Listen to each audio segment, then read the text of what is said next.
अस्सलाम वालेकुम एवरीवन, मेरा नाम अब्दुल्ला ज़फ़र है, लेकिन you can call me ABZ and welcome to my YouTube channel. Hero बनने के लिए विलन को होना बहुत ज़रूरी है, क्योंकि जब तक विलन होगा हीरो की एक अहमियत होगी, एक मुकाम होगा। लेकिन जैसे विलन ख़त्म हो जाता है, हीरो इररेलेवेंट हो जाता है। लिहाजा इस सिचुएशन में हीरो विलन को क्रिएट कर देता है और लोगों को कहता है कि ये तुम्हें तबाह करना चाहता था, तुम्हें ख़त्म करना चाहता था, इसलिए मैं आप सबकी हिफाजत करने आया हूँ, आप सबके लिए लड़ने आया हूँ। कुछ ऐसा ही हमें पाक भारत ताल्लुकात में नज़र आता है।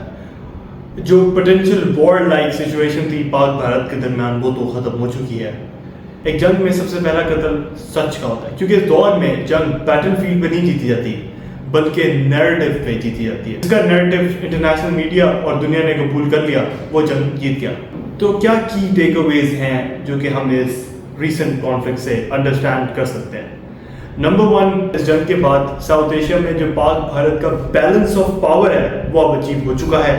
India is no longer the perceived regional hegemon of South Asia. दूसरी बात यह है कि क्योंकि हमने बैलेंस ऑफ पावर अब अचीव कर लिया है, लिहाजा अब हमें ज़रूरत है कि हम अपनी इकॉनमी पे फोकस करें, अपनी इकॉनमी को डेवलप करें।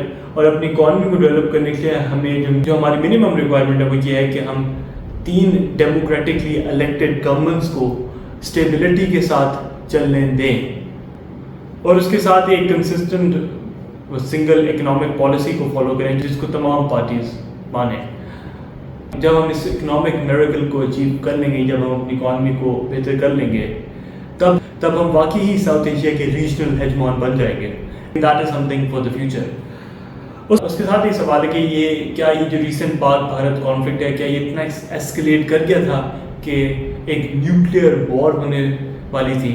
तो इसका जवाब ये है कि पाकिस्तान की जो एक बेसिकली जो स्ट्रेटेजी है वो ये है कि जब भी आपके ऊपर एग्रेशन हो तो आप उसका एक ऐसा डेवस्टेटिंग रिस्पॉन्स दे कि वो as an act of deterrence के तौर पर काम करे, जो अपना एक्ट ऑफ एग्रेशन है वो करना छोड़ दे।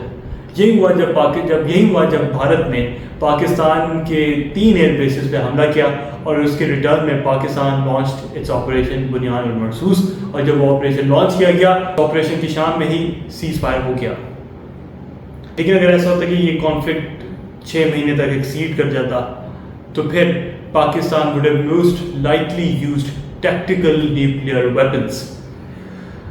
फिर हमारी एक और बात यह है कि जिस तरह मैंने अपनी पिछली वीडियो में बताया कि ये जंग ना सिर्फ पाक भारत के दरमियान में थी, ये कंपटीशन भी था बिटवीन फ्रांस एंड चाइना।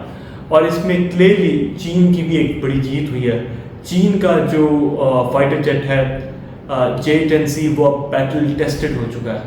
अब उसकी सेल्स बढ़ने लगी हैं क्योंकि उसने एक बहुत ही एक्सपेंसिव और एक बहुत ही काबिल फ्रेंच फाइटर जेट राफेल को नीचे गिरा दिया है। ये conformation like I mentioned in my previous video वो CNN ने दी थी, वो in contact with French intelligence. एक और बात वो ये है कि हमने देखा कि भारत ने पाकिस्तान के तमाम जो पॉलिटिकल यूट्यूब चैनल्स हैं, नॉन पॉलिटिकल यूट्यूब चैनल्स जिनमें एंटरटेनमेंट है, या जितने भी बड़े यूट्यूब चैनल जो कि म्यूज़िक से रिलेटेड है, पाकिस्तान के कल्चर से रिलेटेड है, पाकिस्तान की पॉलिटिक्स से रिलेटेड है, वो हमने देखा कि भारत में अब बैन हो चुके हैं। पाकिस्तान के मकबूल सेलिब्रिटीज़ के इंस्टाग्राम अकाउंट्स भी भारत में बैन हो चुके हैं। तो ऐसा क्यों हो रहा है? इसलिए ये नहीं कि भारत को हम पर सिर्फ गुस्सा है, इसकी वजह एक और ये भी है कि भारत की जो फॉरेन पॉलिसी है रिगार्डिंग पाकिस्तान, वो यही है कि दुनिया को बताना, ये समझाना कि Pakistan is a terrorist state, Pakistan only exports terrorism, Pakistan में अनपढ़ जाहिल लोग होते हैं, पाकिस्तान में लोग बहुत बैकवर्ड होते हैं, सख्त मिजाज होते हैं, उनको दुनिया के बारे में इतना नहीं पता होता, बल्कि वो हमेशा जंग के बारे में सोच रहे होते हैं और हमेशा जो भारत में होने वाली दहशतगर्दी है उसकी काफ़ी हिमायत भी करते हैं। जब ये सारा नैरेटिव इंडियन गवर्नमेंट अपने लोगों में फैलाना चाहती है, उनकी माइंड मेकिंग करना चाहती है, उनकी माइंड शेपिंग करना चाहती है, तो उसके लिए बहुत ज़रूरी है कि ये पाकिस्तान के तमाम सॉफ्ट पावर एलिमेंट्स को भी ब्लॉक किया जाए। पावर का कॉन्सेप्ट है एक स्टेट के लिहाज से वो काफ़ी तब्दील हो गया। अब सिर्फ हार्ड पावर यानी इकॉनमी और मिलिट्री पावर अहमियत नहीं रखती, अब सॉफ्ट पावर भी अहमियत रखती है कि आपका कल्चर, आपके मुल्क का कल्चर कैसा, आपका आर्ट कैसा, आपकी फिल्म इंडस्ट्री कैसी है, آپ کا میوزک کیسا ہے, آپ کا لائف سٹائل کیسا ہے. تو بھارت جی چاہ رہا ہے کہ ان کی تمام جو شہری ہیں, بھارتی جنتا جو ہے, ان کی مائنڈ سیٹ ہے وہ ہمیشہ وہی رہے جو حکومت چاہتی ہے. اور اگر وہ پاکستانی یوٹیوب چینلس کو اگر وہ ایکسیس کرتے ہیں تو یہ کوئی پازیٹیو چیز ان کی پالیسی کے لیے نہیں رہے گی. یہ تھا میرا analysis regarding the recent conflict, اور thank you for hearing me out. آخر میں یہ کہتا جاؤں کہ جو پاکستان کا آپریشن بنیان مرصوص تھا اس کی جو ڈسکرپشن ہے وہ CNN ایسے ڈسکرائب کرتا ہے, اینڈ آئی کوٹ کہ Pakistan carried out relentless barrage of missile and rockets on India.